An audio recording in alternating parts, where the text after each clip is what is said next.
In today's Insight, the rim of the Pacific exercise is gathering the navies of 22 nations. China is joining the exercise for the very first time. The U.S. is not only hosting the maritime warfare exercise, but it's also taking the lead in other ways. CCTV's Nathan King has insight from Pearl Harbor in Hawaii.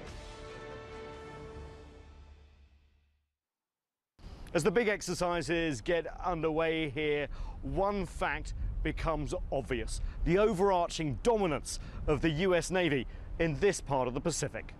Over half the ships in the rim of the Pacific exercises are American. And when it comes to overall military spending, the US, despite budget cuts, tops the next 10 countries combined.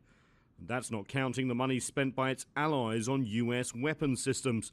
This Republic of Korea destroyer has the US Aegis missile system. This Japanese destroyer is currently fitting it.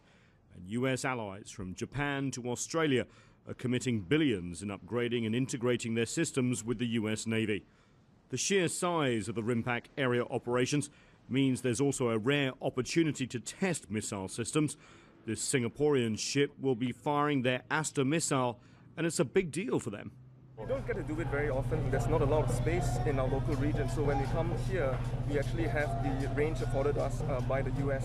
So we take the opportunity to conduct an operational firing that we don't do very often, and it's good to see that the whole weapon suite works.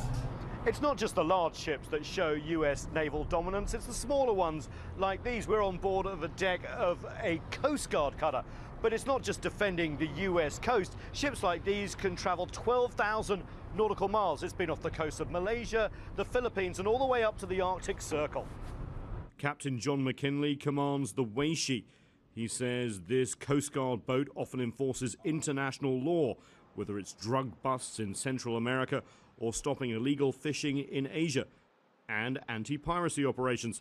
And that's what they're doing here at RIMPAC. Conducting boardings at sea, checking and inspecting cargo, and make sure there's no prohibited cargoes.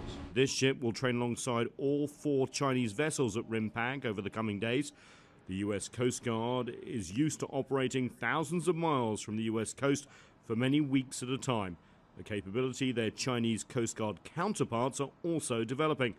Nathan King, CCTV, Pearl Harbor, Hawaii.